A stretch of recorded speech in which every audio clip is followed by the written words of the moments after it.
Maksud dia, dan katakanlah, ya Tuhanku, masukkanlah aku secara masuk yang benar, dan salli ala sayyidina Muhammad, keluarkanlah aku secara keluar yang benar, dan berilah kepadaku dari sisi engkau kekuasaan yang menolong.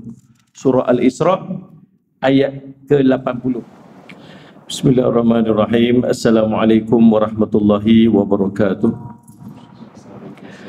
Alhamdulillahi rabbil alamin wal aqibatu lil muttaqin ala umuri dunya waddin. Asyhadu an la ilaha illallah wa asyhadu anna sayyidana Muhammadan abduhu wa rasuluhu. Allahumma salli wa sallim ala habibil karim sayyidina Mustafa sallallahu alaihi wasallam wa ala alihi wa ashabihi wa man tabi'ahum bi ihsanin ila yaumiddin.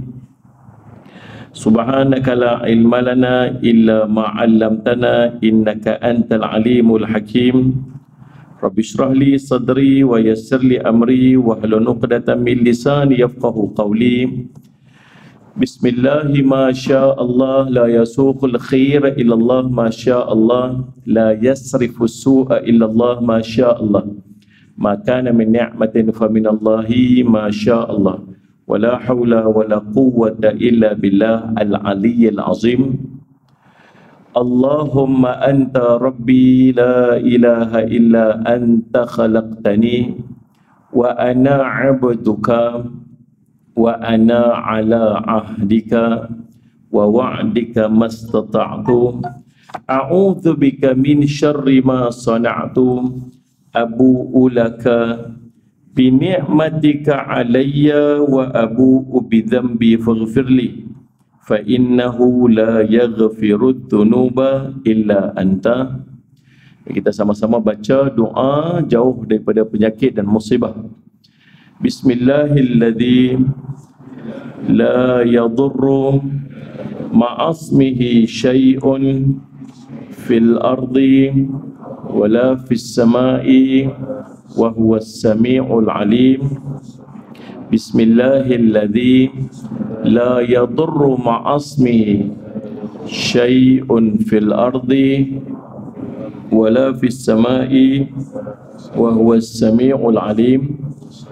Bismillahilladzi la yadurru ma'asmihi syai'un fil ardi wala fis sama'i wa huwas sami'ul alim.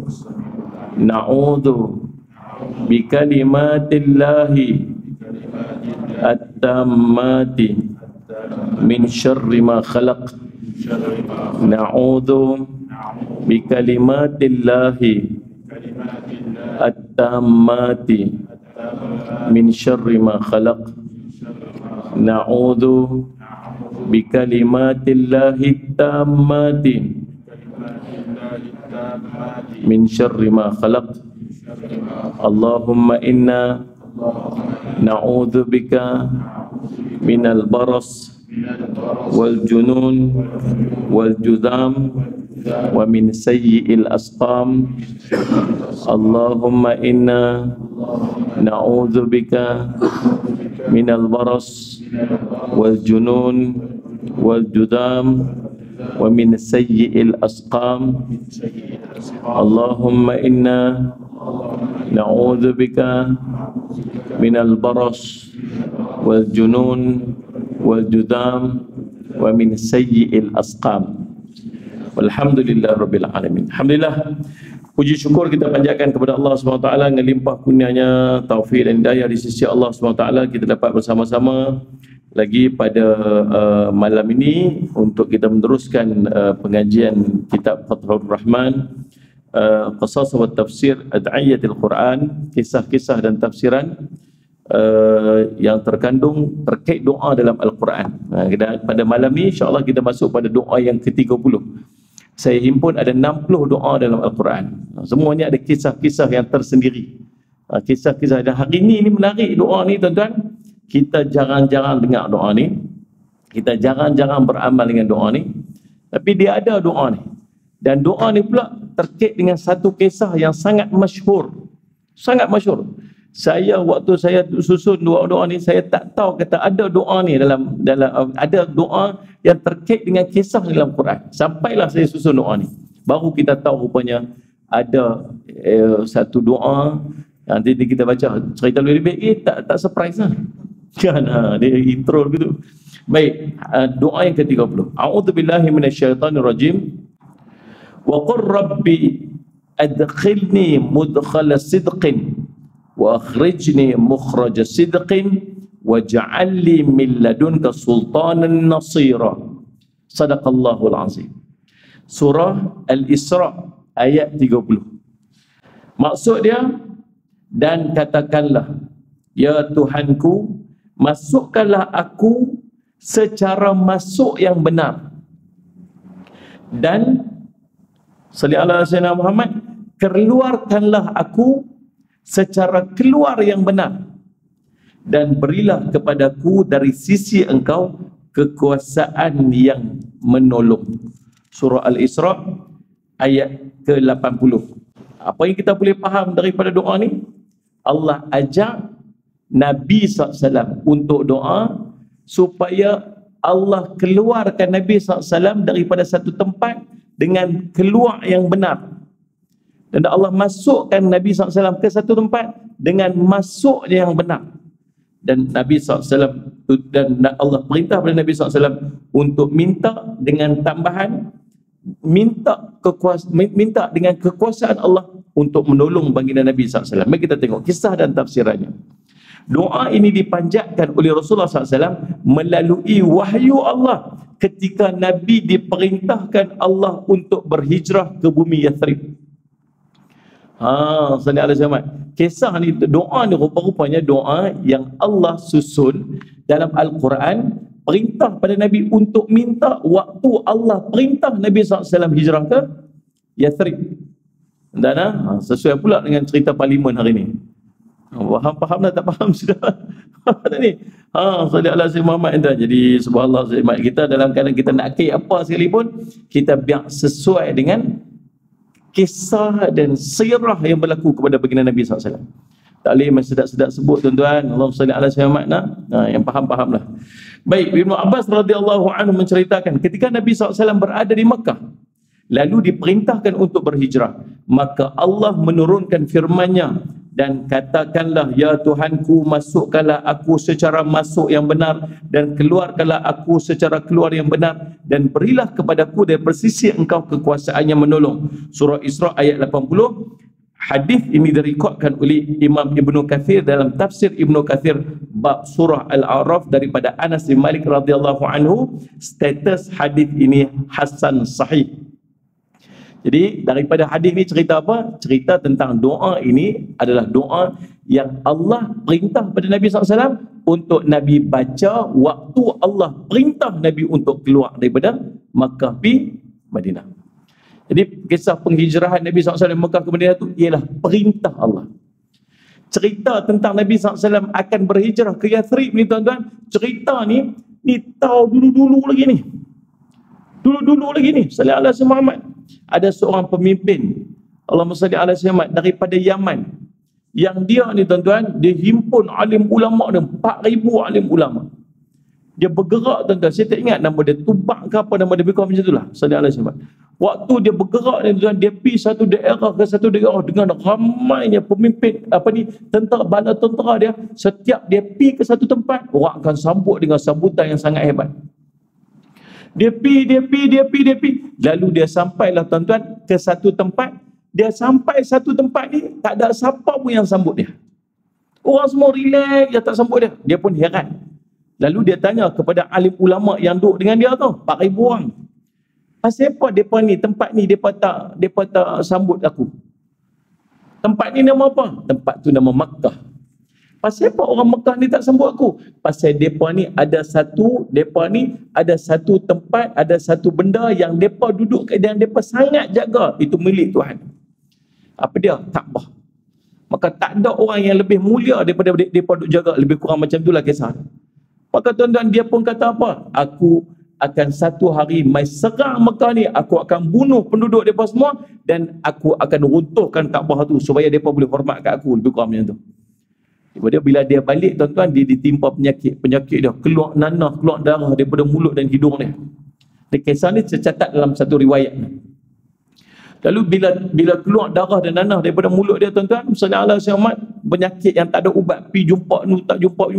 Lalu berubat tak dapat berubat. Mailah salah seorang daripada 4,000 alim ulama yang duduk dengan dia, pi jumpa dekat dia, wahai tuan, wahai sultan, waktu saya nak tanya, waktu pi Mekah hari tu ni ada sebut benda apa-apa dah yang tak baik? Waktu pi kat Mekah tu ada benda sebut apa-apa dah? Dia kata, aku tak sebut apa pun, aku balik-balik jadi lagu ni. Dia kata, dah, mesti tuan ada sebut apa-apa yang tak kena pada waktu tu. Dia kata, betul, aku sebut waktu tu, satu hari aku akan main serang dan aku bunuh penduduk sini, aku kubur Kaabah ni. Lalu dia kata, tuan, tak ada ubat yang tuan boleh dapat, melainkan tuan kena bertaubat kepada Allah. Tuan bertaubat kepada Allah, Allah akan sembuhkan penyakit tuan. Sebab tuan telah menghina rumah Allah. Lalu dia pun bertaubat kepada Allah dan Allah sembuhkan dia. Waktu depa satu hari depa bergerak lagi sekali sampai ke satu tempat nama Yathrib. Sampai dekat situ, majoriti daripada alim ulama yang ikut dia semua berhenti dan duduk di tempat tu, tak mau beranjak di tempat lain. Dia kata, pasal apa nak berhenti tau ni? Pasal apa tak mau ikut saya pi menjelajah tempat lain lagi? Dia kata tak mau, sebab dalam kitab dah cerita Nabi akhir zaman akan muncul mai duk tau ni. Nabi akhir zaman akan muncul dan mai duk kat sini. Tempat ni lah diceritakan secara detail dalam kitab-kitab yang lama-lama. Lalu akhirnya dia pun menetap kat situ. Jadi ceritanya tuan-tuan tentang penghijrahan Nabi SAW, Nabi nak muncul di Yathrib, ini bukan cerita baru. Bukan sebab Nabi SAW kena paksa dan akhirnya Nabi SAW pi jadi pelarian pi kat sana. Nampak yang itulah. Faham? Ni tuan-tuan, ini adalah perintah daripada Allah. Tuan-tuan, pasal apa orang Yahudi ramai duduk dekat Yathrib? Sebelum Nabi SAW hijrah, orang Yahudi ramai duduk kat sana. Pasal apa? Pasal dalam kitab-kitab mereka dah cerita dah detail tempat Nabi SAW akhir zaman akan muncul. Tempat itu nama Yathrib. Dan Muhammad ala Muhammad, Allah sebut dalam Quran, ya'rifunahu kama ya'rifuna abna'ahum. Mereka kenal Nabi mereka kenal Nabi SAW ni macam mereka kenal anak-anak mereka sendiri. Detail Allah cerita. Sebab tu orang Yahudi ramai-ramai pergi duduk siap-siap dekat dengan Yathrib. Kemudian duk pergi cerita pula dekat orang Arab yang duk bergaduh sama-sama tu, hampa kena ikut kami sebab nanti Nabi akhir zaman dia mai akan duduk dengan kami. Dia pergi cerita dekat orang Aus kata, "Hamai ni duduk dengan kami ni," kata orang Yahudi ni. Kalau nanti Nabi akhir zaman muncul, dia akan duduk dengan kami. Dia pergi jumpa pula dengan orang Khazraj. Hampa duduk dengan kami. Sekali Nabi akhir zaman akan duduk cerita doktrin dalam kepala orang Aus dan Khazraj ni, satu hari Nabi akhir zaman akan muncul dekat situ. Bila dia pergi buat haji, jumpa dengan Nabi SAW cerita, "Aku ni Nabi akhir zaman." Depa teringat orang-orang Yahudi duk cerita tentang Nabi akhir zaman tu waktu dekat Yathrib. Dia berkata, baik kita masuk Islam dulu, baik kita ikut Nabi akhir zaman tu sebelum dengan orang Yahudi tu.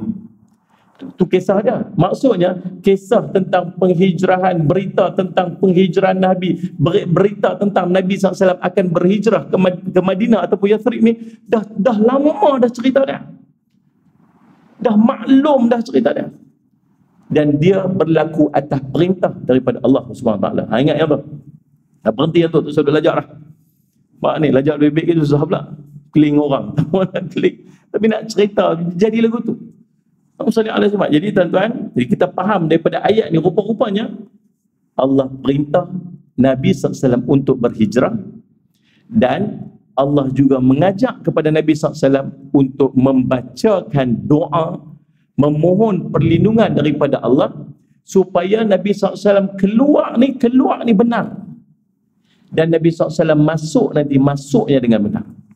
Al-Hasan Al-Basri dalam tafsir ayat ini mengatakan bahawa sesungguhnya orang-orang kafir Mekah ketika mereka sepakat antara sesama mereka untuk membunuh Nabi SAW atau mengusir atau mengikatnya, maka dan Allah berkehendak untuk memerangi ahli Mekah, maka dia memerintahkan kepada Rasulnya untuk berhijrah ke Madinah.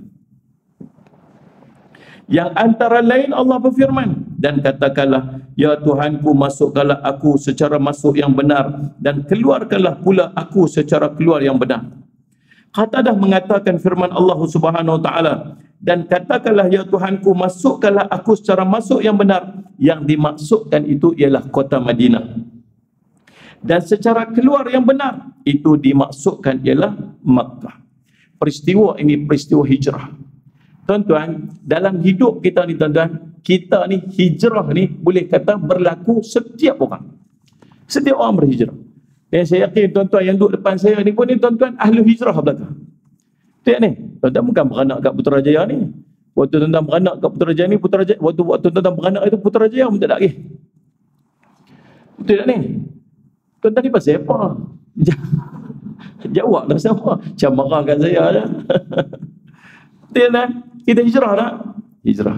Waktu kita hijrah, kita minta dari Allah, ya Allah, keluarkan aku daripada kampung ni dengan keluar yang benar, ya Allah. Dan masukkan aku ke tempat yang aku nak pergi itu dengan masuk yang benar. Maksudnya tuan-tuan, satu keputusan untuk kita berpindah tu, satu keputusan yang duduk dalam bimbingan Allah. Ada tak tuan-tuan, tempat yang tuan-tuan keluar, tuan-tuan masuk, tuan-tuan jadi lebih teruk daripada tempat tuan-tuan pindah? Teruk masuk, tuan-tuan, hubungan tuan-tuan dengan Allah tu lebih rosak. Boleh jadi tak macam tu? Tuan-tuan ni main masjid ni, tuan-tuan ni main masjid ni. Mungkin waktu dulu tuan-tuan duduk di tempat tuan-tuan yang sebelum ni, tuan-tuan tak macam orang ni. Tak macam kita sekarang ni. Maksudnya, kita pindah main duduk dekat sini, kita jadi lebih baik daripada sebelum. Itu hijrah yang baik. Mungkin waktu tu Allah dah bimbing kita untuk keluar daripada tempat yang kurang baik kepada tempat yang lebih baik. Tuan-tuan faham tak ni? Dan hidup kita ni tuan-tuan macam-macam kita lalui dalam kehidupan kita. Kita pun tak tahu.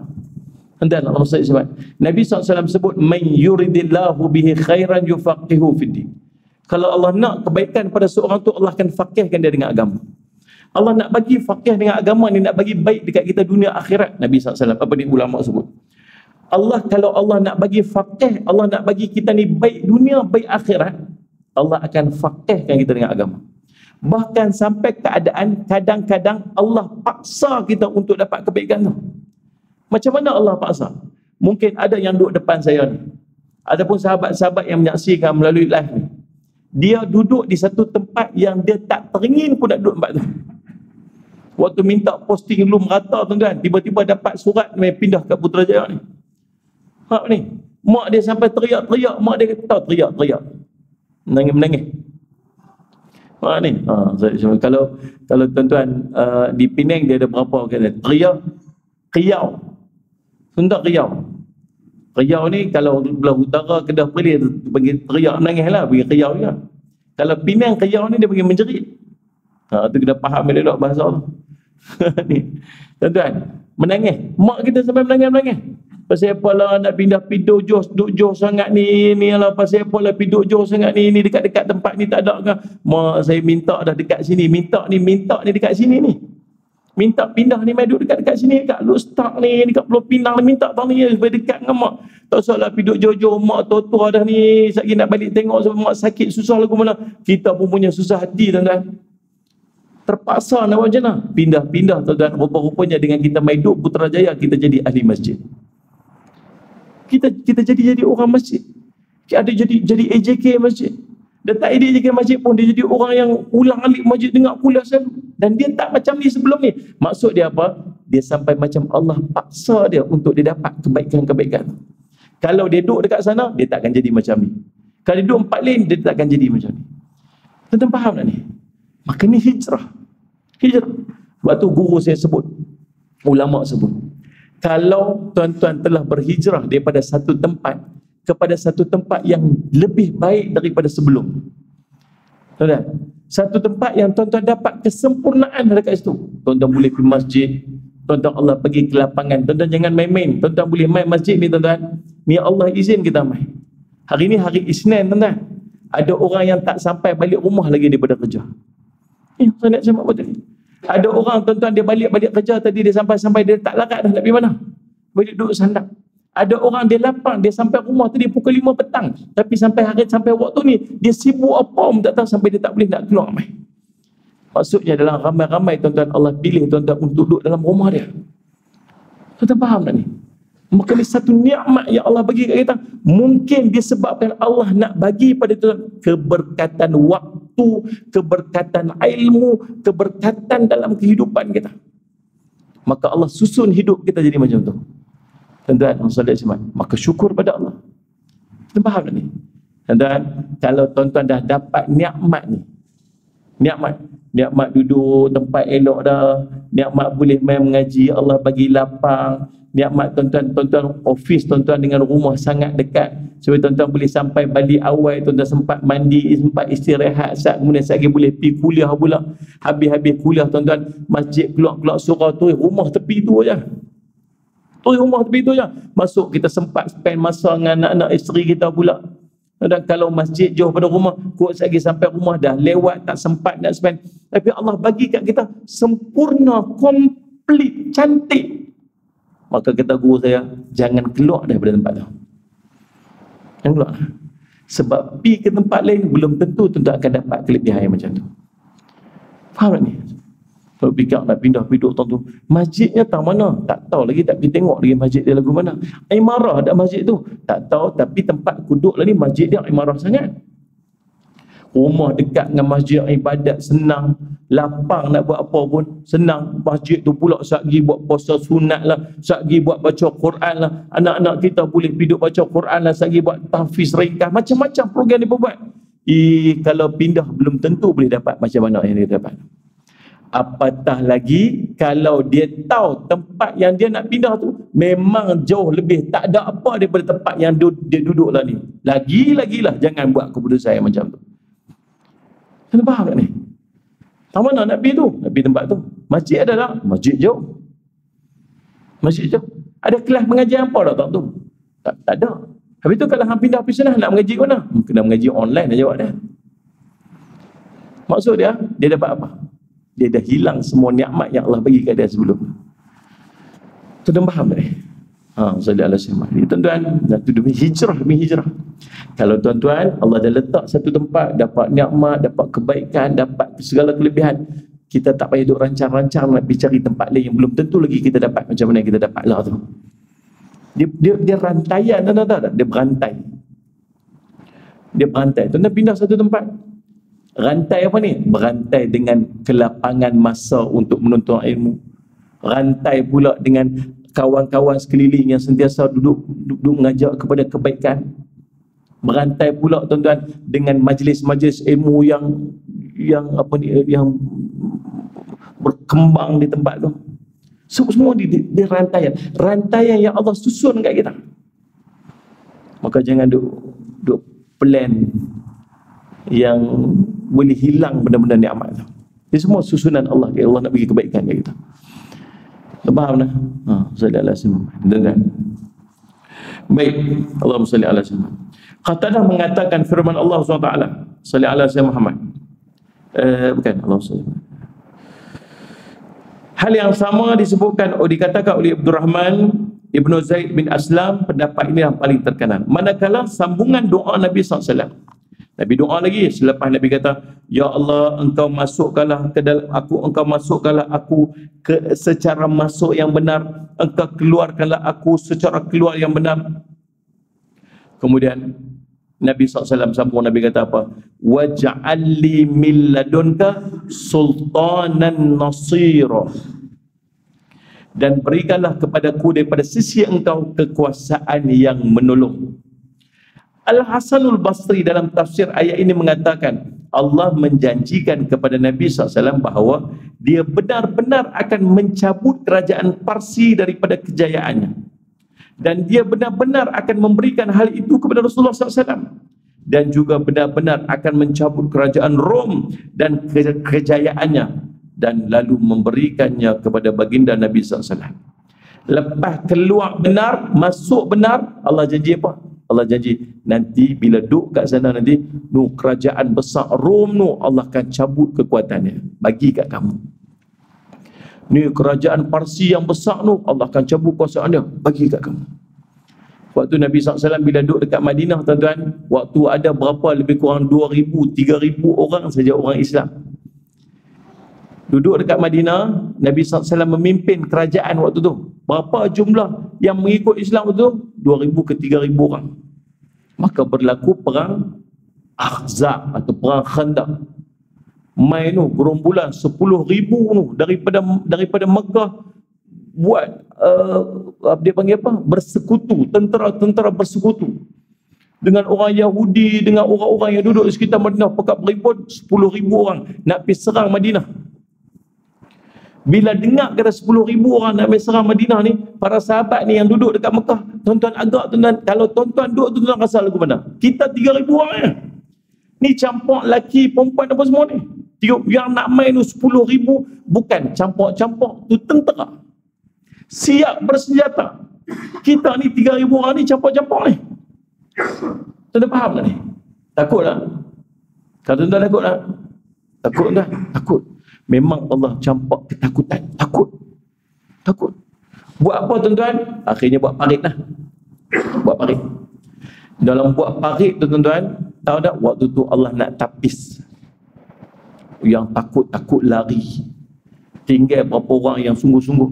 Waktu tu dalam duk korek parit tu, duk tentera Ahzab duk main 10,000 tu, yang masyarakat semua takut ni, tengah duk takut gentar ni, tiba-tiba jumpa satu batu besar. Nabi SAW ambil apa ni, dia panggil Nabi SAW, Nabi, kami tak boleh buat apa, batu ni besar. Nabi SAW ambil penukul dia, Bismillahirrahmanirrahim, Allahu Akbar, pam, ketuk batu tu, keluar api. Nabi kata apa? Telah diperlihatkan kepadaku kunci kota Rom, dan aku telah melihat bangunan-bangunan yang berwarna merah. Lebih kurang macam itulah tuan-tuan. Para sahabat pun takbir, Allahu Akbar, Allahu Akbar. Tahu tak orang munafik kita gelak kat Nabi SAW, gelak. Kota Rom konon ni orang nak main 1,000 orang ni, 10,000 orang ni, kita baru 3. Kota Rom konon. Tuan-tuan faham tak? Ni kalau kita kat Malaysia ni, kata Malaysia ni pun ramai ni, besar ni tuan-tuan. Ada berapa juta orang ni. Tiba-tiba Perdana Menteri kita kata apa? Kita akan tawan China. Oh tu. Tuan-tuan kata apa? Pilihan raya lagi pakai likuk. Mana tak logik kan?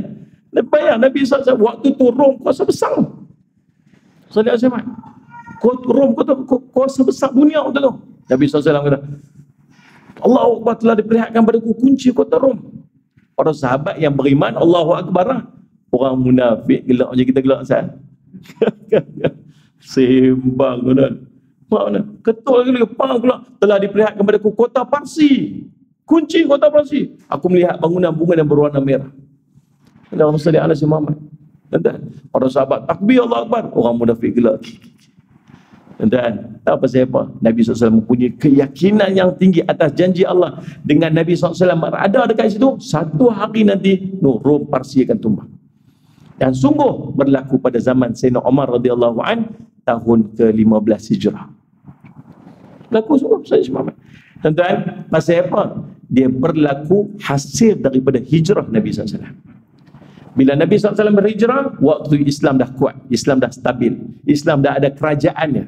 Nabi SAW dah mula menulis surat-surat kepada apa ni, raja-raja yang besar-besar hantar. Pasal apa dia boleh hantar tu? Pasal Nabi dah ada kerajaan. Waktu di Mekah boleh hantar tak? Nabi SAW bukan kerajaan. Anda faham tak ni? Ini kepentingan kuasa dalam Islam. Bila berlaku perang, Allahumma salli ala sayyidina Muhammad, tuan-tuan, bila berlaku perang Badar, bukan, bila berlaku Allahumma salli ala sayyidina Muhammad, peperangan yang dilalui Nabi SAW, termasuk perang Hudaybiyah. Hudaybiyah ni tak berlaku perang, Nabi SAW tertahan. Tapi dalam tertahan tersebut, Nabi SAW buat satu perjanjian di antara orang kafir musyrik dengan Nabi SAW. Dalam perjanjian tersebut, sedang tak sedang, walaupun dalam posisi Nabi SAW duduk di posisi yang berat sebelah. Orang tu, dalam perjanjian tu, Nabi SAW kena balik dulu, tahun depan baru mai balik. Kalau ada orang-orang Islam yang orang Islam daripada Mekah yang lari pergi Madinah, kena hantar balik. Kalau ada orang Islam yang daripada Madinah lari pergi Mekah, tak boleh hantar balik. Tak boleh hantar. Perjanjian berat sebelah. tapi indirectly waktu tu perjanjian itu telah mengiktiraf kedudukan Nabi sebagai pemimpin Islam. Anda faham tak? Dia sangat besar, sangat bermakna. Walaupun jumlah kecil 3,000 orang je, tapi Nabi SAW dah ada kerajaan. Dengan kerajaan itulah Islam berkembang sampai Rom, Parsi, itu mak. Anda faham tak ni? Sesuai tak dengan doa tadi ni? Nabi kata apa? Masukkan aku dengan masuk yang benar, keluar aku dengan keluar yang benar, dan minta apa ni? Waja'alli min ladunka sultanan nasira, dan berilah kepada aku di sisi kau kekuasaan yang menolong. Daripada keluar dan masuk tu, Allah beri kepada Nabi SAW kekuasaan. Dan Qatadah berkata sehubungan daripada tafsir ayat ini, sesungguhnya Nabi SAW menyedari bahawa baginda tidak mempunyai kekuatan untuk menggalas tugas ini kecuali dengan kekuasaan. Lalu maka baginda memohon kekuasaan yang menolong kepada Allah untuk membela kitabullah, batasan-batasan Allah, hal-hal yang difardukan Allah, dan untuk menegakkan agama Allah, kerana sesungguhnya kekuasaan itu adalah rahmat daripada Allah yang dia jadikan di kalangan hamba-hambanya. Rupanya kekuasaan itu merupakan rahmat di sisi Allah. Dengan Nabi SAW minta kekuasaan ni, Nabi bukan minta saja, Nabi minta dengan kekuasaan ni jadi apa? Nabi SAW mampu untuk menjaga kitabullah. Kalau tak ada kuasa tu, apa jadi? Dipermain-mainkan. Sahabat-sahabat Nabi SAW dibunuh setiap hari, diseksa sebagainya. Sebab pasal apa? Nabi tak boleh nak buat apa sebab Nabi tak ada kuasa. Turun Al-Quran, dalam Al-Quran ada ayat-ayat berkaitan dengan hukum hakam. Nabi SAW tak boleh nak buat. Pasal apa tak boleh nak buat? Pasal Nabi tak ada kuasa. Bila Nabi SAW hijrah ke Madinah, tuan-tuan, semua sempurna. Al-yawma akmaltu lakum dinakum wa atmamtu alaikum ni'mati wa raditu lakumul Islam madinah. Pada hari ini akmaltu lakum, telah sempurnakan untuk kamu dinakum, agama kamu, wa atmamtu alaikum ni'mati, telah kami sempurnakan kepada kamu nikmat kami, iaitu Islam, dan kami redha. Dan Allah kata Islam itu sebagai agama kamu. Bila sempurna saja semua lengkap Al-Quran tu, Nabi SAW laksanakan keseluruhan Al-Quran. Pasal apa? Sebab Nabi ada kuasa. Tanpa kuasa, tuan-tuan, nak buat apa? Nak? Ya ayyuhalladzina amanu kutiba alaikumul qisas. Muka surat sebelah ni. Sebelah ini, ya ayyuhalladzina amanu kutiba alaikumus siyam, wahai orang beriman, diwajibkan kepada kamu untuk melaksanakan puasa. Sebelah sini, ya ayyuhalladzina amanu, sama aja. Ya wahai orang beriman, kutiba alaikum. Sama, ini pun kutiba alaikum, yang ni pun kutiba alaikum. Diwajibkan kepada kamu untuk melaksanakan qisas. Salah satu pada hukum Islam. Yang ni kita buat, yang ni tak boleh nak buat. Pasal apa ini tak boleh buat? Pasal yang berhak untuk melaksanakan qisas ialah apa, tak pandai jawab bagaimana? Yang berhak untuk melaksanakan qisas ialah pemerintah. Kita bukan boleh buat sendiri. Hudud bukan boleh buat sendiri. Tuan-tuan, orang tangkap, tuan-tuan pergi tangkap orang curi barang di rumah, tuan-tuan, tangkap, kerak tangan. Kalau tuan-tuan kerak tangan, tuan-tuan kena taksir. Tuan-tuan nanti kena kerak tangan balik. Pasal apa? Buat laksana undang-undang sendiri. Walaupun tempat tuan-tuan dilaksanakan hudud kerak tangan kepada orang yang mencuri, tapi yang layak untuk menjatuhkan hukuman dan buat tindakan tersebut hanyalah pemerintah. Kita sendiri tak boleh nak buat. Anda faham tak ni? Dan perkara ni semua hanya akan mampu dilaksanakan bila ada kuasa. Ni Nabi SAW minta kuasa tu pasal apa? Bukan untuk diri dia, bukan nak angkat jadi pemimpin. Tak. Nabi minta kekuasaan itu untuk Nabi SAW memastikan kitabullah terpelihara, hukum hakam terlaksana, batasan-batasan Allah, hal-hal yang difardukan oleh Allah, dan untuk menegakkan agama. Kerana sesungguhnya kekuasaan itu adalah rahmat daripada Allah SWT yang Allah berikan kepada hamba-hamba dia. Siapa kata? Qatadah kata, ulama mufassir, bukan saya kata. Baik, Allahumma salli ala sayyidina Muhammad. Dia jadikan seandainya tidak ada kekuasaan ini, tentulah sebahagian daripada mereka menyerang sebahagian yang lainnya. Yang terkuat di antara mereka akan menindas yang lemah daripada kalangan mereka. Sebab apa? Sebab tak ada kuasa. Salli ala Sayyidina Muhammad. Maka Allahumma salli ala Sayyidina Muhammad. Wa minal aqwalil hakimati li Amirul Mukminin Utsman bin Affan radhiyallahu anhu, innallaha la yaz'al bil sultani ma la yaz'u bil Quran. Antara kalam yang penuh hikmah daripada Sayyidina Utsman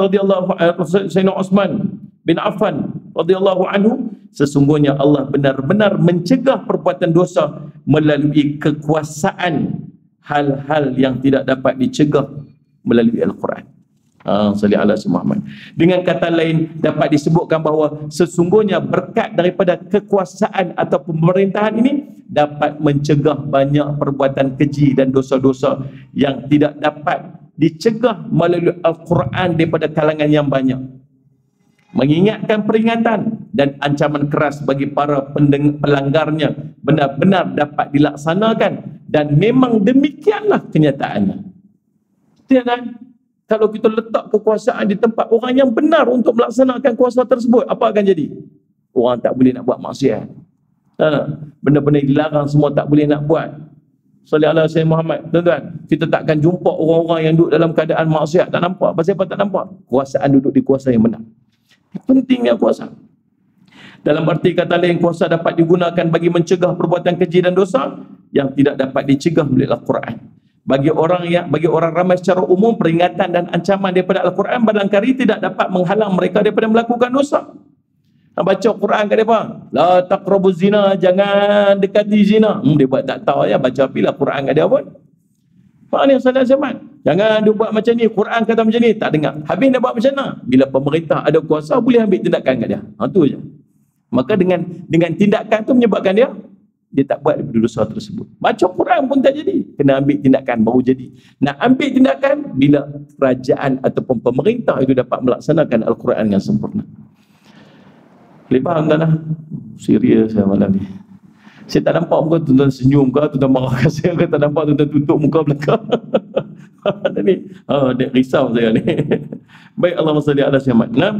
Baik, Allahumma salli ala Sayyidina. Hanya kuasa hukuman dan peraturan diwujudkan oleh pemerintah yang lebih mereka takuti dan akan mereka turuti. Itu demikian yang disebutkan oleh Imam Ibnu Katsir rahimahullah ta'ala dalam kitabnya Tafsir Ibnu Katsir, yang mensyarahkan ataupun menjelaskan doa yang dipanjatkan oleh baginda Nabi SAW ketika peristiwa hijrah baginda Nabi SAW. Wallahu alam. Habis kitab kita jilid pertama ni, insya-Allah pertemuan kita akan datang, kita akan masuk pada jilid yang kedua mudah-mudahan. Saya sedang susun. InsyaAllah nanti kalau tak sempat print lagi, bulan depan saya akan bawa macam-macam hari itulah. Saya akan print dulu, kita akan guna dalam macam tu dululah insya-Allah sebelum kita keluar buku insya-Allah. Wallahu alam. Tuan-tuan, aqul qouli hadza wa astaghfirullah li wa lakum. Wassalamualaikum warahmatullahi wabarakatuh. Bismillahirrahmanirrahim. Alhamdulillahirabbil alamin. Wassalatu wassalamu ala rasulil amin sayyidina Muhammadin wa ala alihi washabihi ajma'in. Allahumma faqihna fid din wa 'allimna ta'wil wa ja'alna min ibadatis salihin wa hdinas siratal mustaqim. Allahumma arina haqqa haqqan warzuqna ittiba'ah wa arina batila batilan warzuqna ijtinabah. Wassallallahu ala sayyidina Muhammadin wa ala alihi wasallam. Walhamdulillahirabbil alamin.